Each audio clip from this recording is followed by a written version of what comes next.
You know what I was thinking about? I was thinking about the fact that so many of us, so many of us have made it.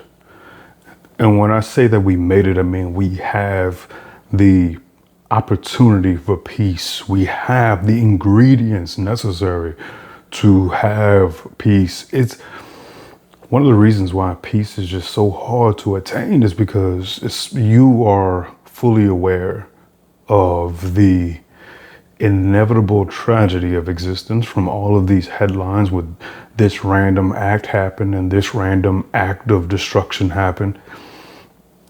And you're helpless but to be aware of the fact that it could all just come tumbling down. And even if it's not news headlines, it's just purely because you are aware. You have this awareness. And there's I can't avoid the fact that we are missing a church-like experience. What ingredients am I talking about when I say church-like experience? I'm talking about congregating and hearing some quote-unquote good news, a gospel. The gospel doesn't have to be about a savior or a messiah. The gospel can be about the fact that we have this opportunity for togetherness, for mindfulness, for kindness, for consideration. It's just so many people just so unhappy and dissatisfied at any given moment. And it's not even necessarily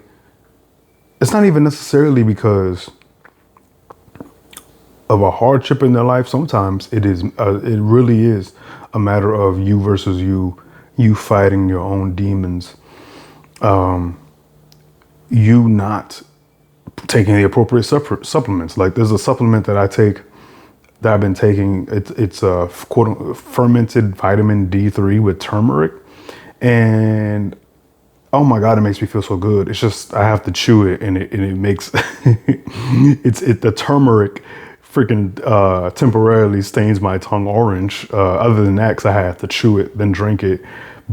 Still, it's a game changer for my sense of well-being.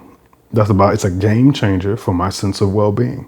And just from pure willpower, I can't regulate my well-being just from purely the light switch of it all. Me just having a certain thought, I can't regulate my well-being. I can at the psychological level, but there is a chemical aspect to all of this, which is why fasting is a beautiful thing, which is why dietary experimentation is a beautiful thing. The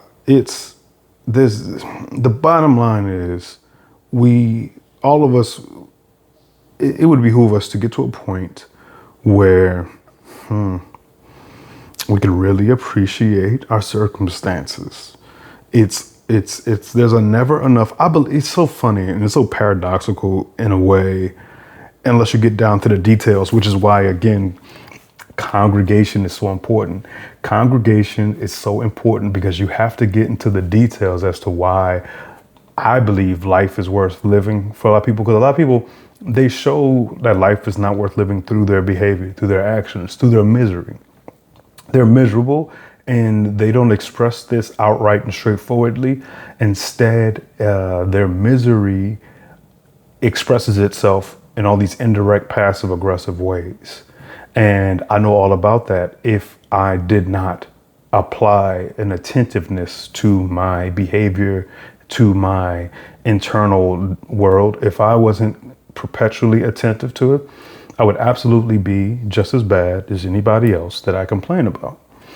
And so when I talk about people and their toxicity, I am not talking about it from this superior place that lacks understanding, but I'm talking about it from a superior position, from a place of, hey, come over here because this is what happens when you work harder to regulate yourself, when you work harder to care about your chemistry, to care about what particular specific ingredients help fortify you and optimize you, not optimize you just for the sake of making more money, not optimize you just for the sake of looking good in the eyes of the world, but optimize you so that you just in a setting of nothingness, of just stillness and silence, can feel as good as you can possibly feel. And you can feel that, so you can really be receptive. So you could be receptive to the peace around you. So you could be receptive to the goodness around you. Everybody knows somebody that just is people are so jaded because what we see is ugliness so much. But it's a can't beat them, join them thing. You see the ugliness and it's like, they're ugly, so I'm gonna be ugly back. And then there's this negative feedback loop of a appetite for drama and an appetite for negativity. People that I know that really are even very mindful people fall into this trap of this negative stimulation feedback, where it's like they end up, due to not addressing their own demons and not fighting that, bringing the fight within, they're just always looking for something to hate. There's tons of things to hate at any given moment. But when it comes to problem solving and solutions, how can you really address the issues of this world in a discombobulated way, in a way that's not surgical, in a way that's not precise? I am a big fan of being in tune with one's feelings, being in tune with one's emotions. I am helpless but to be at the mercy of the fact that there's a big emotion generator inside of me. There's an emotion factory inside of my system, and there's always been since I can remember. But I do not think it is good for us to have this relationship with our emotions to where we eventually start believing that any and all feelings we have, simply because we feel them, have some kind of profundity, that they are there for profound. Just simply, I felt it, so this must be profound. We're not being mature and wise and recognizing, well, sometimes feelings are 1000% attached to the fact that you're nutrient deficient, that you're calorically deficient, that you're this, that you're sleep deprived. But we don't look at it that way, because then that's a little bit too complicated. We're like, no.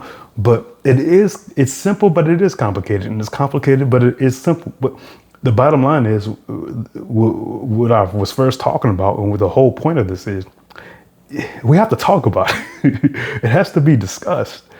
We have to discuss this in order to be aware of it in the first place. If you're not talking about it, then what can be done? I digress. Good morning.